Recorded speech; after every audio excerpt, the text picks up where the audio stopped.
Yesterday marked 1 year since the voice referendum failed, and I was pretty happy about that because it highlighted that Anthony Albanese's proposal failed. He tried to pass it with $100 million from corporate donors, BP, Rio Tinto, Coles, Woolies, the big four banks, and it all failed. It fell flat on its face because I think a lot of people saw through it. It was a blatant power grab, and it wasn't actually going to deliver tangible results for the Aboriginal people. So to mark this 1 year victory, I have made something that is really useful.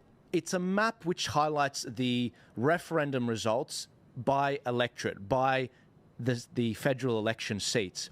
And the reason why this is such a powerful tool is it actually shows you where we perhaps as a movement should be investing our time a bit more. I'll take you through the map's details in a little bit of detail in a second, but this particular map, I've never done merchandise before. I only like really making things that are very useful. And this particular map really will help the freedom movement bring the parties together, collaborate more. But also, if you're in the Liberal Party, it'll actually highlight the areas that maybe you should be investing your time in more rather than going for the inner city seats. So one of the features that we have in this map and one of the trends that it highlights is what I've done is I've overlaid the 2022 federal election results, the election between ScoMo and Albanese. I overlaid that with the referendum results because the referendum highlights in a very binary vote, yes or no, it highlights where people like you and me are. And that's what really makes this a groundbreaking tool. It highlights, okay, sure, in an election, the vote is split between 15 parties. But what about as a binary vote? What about on a very clear difference between a yes and a no vote? Because often we can't tell the difference between Labor and the Liberals. They're often running on the same thing. This map actually highlights exactly where we should be investing our time in. For example, in Western Sydney and Western Melbourne, there's a lot of electorates. For example, in Sydney, McMahon, that's Chris Bowen's seat, McMahon it's a safe Labor seat. It's 60% of it votes Labor. Yet when the referendum came around, they voted 65% no.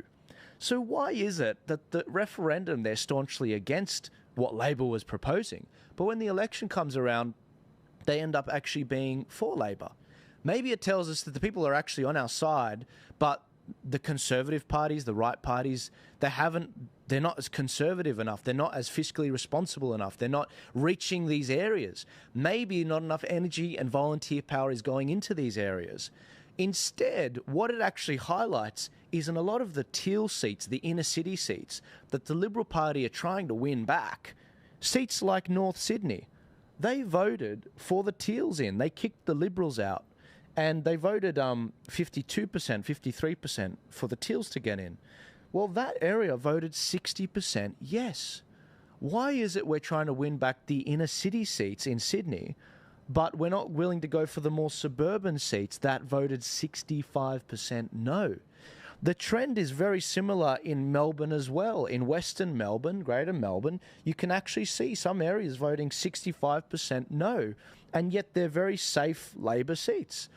This map highlights that in all the capital cities around here, in whether it's Brisbane, Melbourne, Sydney, Adelaide, or even WA and Perth, the Teals win these seats, and the Greens win these seats, and Labor win these seats often safely, but the areas end up voting no. That's really interesting. Maybe we ought to reconsider where we're investing our resources, our time, our energy, our money, our volunteers.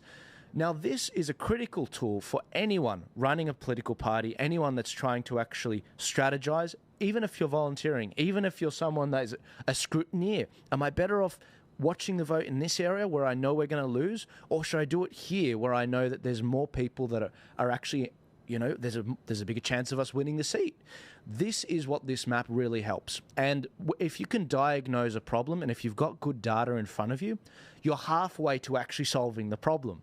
The last thing you want to be doing is, throwing your time, your energy, the kitchen sink at a problem, but it's not going to make a difference. And that's what's really important about this map.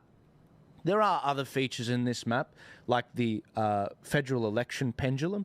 This shows you where the most safe seats are at the top and where the least safe seats are. This is the least safe seats are often where the elections are fought. Most of the resources from Labor and Liberal go into that. But that's a mistake. That's a mistake because you get a lot of sleepers that end up happening, a bit like what happened with Fowler in Sydney, where Daly beat that Labor member and it was a very safe seat. It was 65% Labor, but she beat it because that area, Daly recognised that that particular area had a very strong vote against what Labor were doing, actually quite conservative. There are other features here. There's the national swing as well as an aggregate vote. There's the Senate periods. So the senators, it shows you when they are set to leave, because when you get elected as a senator, you're there for 6 years. So some of them, like Matt Canavan from Queensland, he's not up for re-election until 3 or 4 years from now. Whereas someone like Gerard Rennick or Malcolm Roberts, they're up next. You know, someone like Pauline Hanson, she's not up for election until 3 or 4 years from now. So that's what this shows you. It also shows you the referendum results, which states most likely voted yes and which ones most likely voted no, and all of those in between. But it's a critical map. This particular map, I've never made merchandise before. I've never made something because I want it to be something that's useful for you guys. I'm a numbers guy. I love elections, and I'm only going to be doing 200 of these because it is quite labor intensive. But I am doing a batch of 200. I will be signing each one of them so that you guys can actually see that it's from me, it's authentic.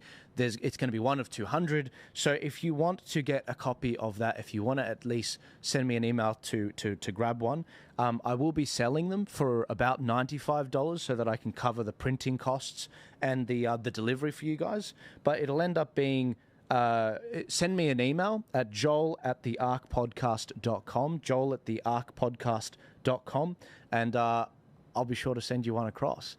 But I want to thank you guys for tuning in. I want to celebrate this voice referendum win, and I want to capitalize on what we can learn from it so that we can actually start getting on the front foot rather than being reactive with a government that is pillaring us with the misinformation bill, the digital ID bill, just everything, so that they can further entrench their power and their financial power. We've got to push back. We've got to start rallying. We've got to start organizing, and this map is a key part of that, in my opinion. I'll see you guys later.